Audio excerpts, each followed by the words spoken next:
மாண்புமிகு பேரவைத் தலைவர் அவர்களே, என் கையில் முதலமைச்சர் என்ற பொறுப்பு 33 மாதங்கள் ஆகிறது. இவை முன்னேற்ற மாதங்கள், சாதனை மாதங்கள். இந்தியாவின் பொருளாதாரத்துக்கு 9 விழுக்காடு பங்கை தருகிறது தமிழ்நாட்டின் பொருளாதார வளம்.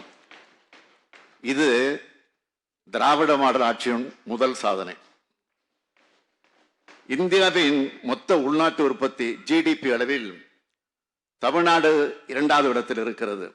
இது 2வது சாதனை. ஒட்டுமொத்த இந்தியாவின் வளர்ச்சி 7.24 விழுக்காடாக இருக்கும்போது தமிழ்நாட்டின் வளர்ச்சியானது 8.19 விழுக்காடாக உயர்ந்துள்ளது. இது 3வது சாதனை. இந்திய அளவில் பணவீக்கமானது 6.65 விழுக்காடாக இருக்கும்போது தமிழ்நாட்டில் அது 5.97 விழுக்காடாக குறைந்துள்ளது.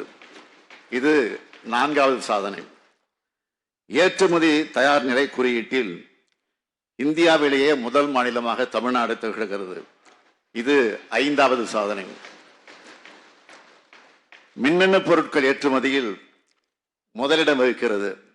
இது 6வது சாதனை.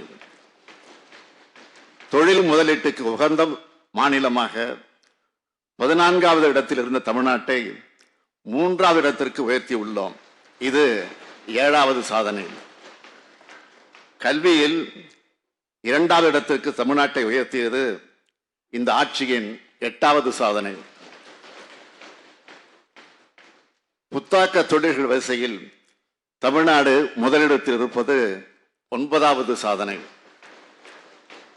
இளைஞர்கள், பெண்கள், மாற்றுத்திறனாளிகள், விளிம்பு நிலை மக்கள், ஒடுக்கப்பட்டோர் ஆகியோர் அனைவரும் மகிழ்ச்சி அடைந்து தங்கள் வாழ்க்கை தரம் உயர்ந்து வருவதாக சொல்ல தொடங்கியிருப்பதுதான் திராவிட மாடல் ஆட்சியின் 10வது சாதனை. இந்த 10 மட்டுமல்ல, இந்தியாவின் தென் மூலையில் ஒரு ஆட்சி நடக்கிறது. அதன் திட்டங்களை தெரிந்து வந்து நம் மாநிலத்தில் செயல்படுத்துங்கள் என்று பல்வேறு மாநிலங்களை சார்ந்த அமைச்சர்களும் அதிகாரிகளும் இங்கு வந்து பார்த்து செல்வதுதான் திராவிட மாடல் ஆட்சியின் வரலாற்று சாதனை. இப்படி இன்று முழுவதும் என்னால் பட்டியலிட்டுக் கொண்டே இருக்க முடியும். ஆனால் நேரம் போதாது. இந்த சாதனைகளுக்கெல்லாம் மகுடம் சூட்டுவது போல் ஒரு சாதனை இருக்கிறது. அதுதான் மிக மிக முக்கியமானது. நமது ஆட்சியில் தமிழ்நாடு அனைத்து வகையிலும் வளர்ந்து வருவதை பார்த்து நம் இன எதிரிகளுக்கு பொறாமையும் கோபமும் வருகிறது அல்லவா? அதுதான் திராவிட மாடல் ஆட்சியின் மாபெரும் சாதனை என்பதை பெருமையுடன் இந்த அவையில் பதிவு செய்ய விரும்புகிறேன். ஆதிக்க குவியலை அகற்றுவதும் அடிமை பள்ளத்தை நிரப்புவதும் இவர்களது கோபத்துக்கு காரணம். அந்த கோபத்தை ஒவ்வொருவரும் ஒவ்வொரு வகையில் காட்டுகிறார்கள். அரசியல் சட்ட பதவியில் இருக்கும் ஆளுநரும் அதற்கு விதிவிலக்கல்ல. அதற்கு நாம் அமைதியாக இருக்க முடியாது. நாட்காட்டியில் நகரும் ஒவ்வொரு நாளும் நாட்டு மக்களுக்கு நன்மை செய்யும் நாளாக அமைய வேண்டும் என்பதில் உறுதியாக இருக்கிறோம்.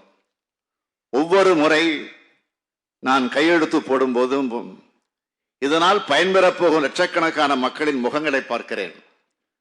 சில திட்டங்களின் பெயரை சொல்லி இதன் மூலமாக எத்தனை லட்சம் பேர் பயனடைந்திருக்கிறார்கள் என்று எனது செயலாளரிடம் கேட்டேன்.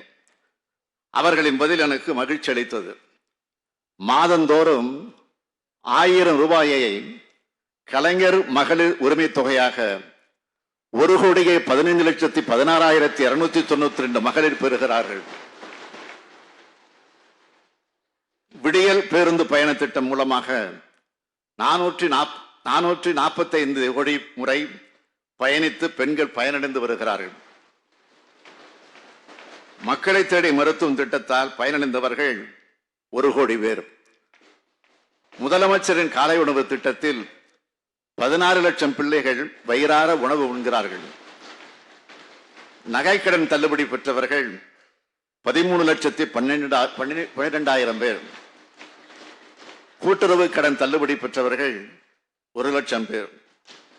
மூவலூர் ராமாமிர்தம்மையார் புதுமை பெண் திட்டப்படி 2 ஆண்டுகளுக்கு 4,81,075 மாணவிகள் மாதந்தோறும் 1000 ரூபாய் பெறுகிறார்கள். நான் முதல்வன் திட்டத்தில் 2 ஆண்டுகளில் 28 லட்சம் இளைஞர்கள் பயனடைந்துள்ளார்கள். இல்லந்தடி கல்வி திட்டத்தில் 24,86,000 பள்ளி பிள்ளைகள் பயனடைந்திருக்கிறார்கள்.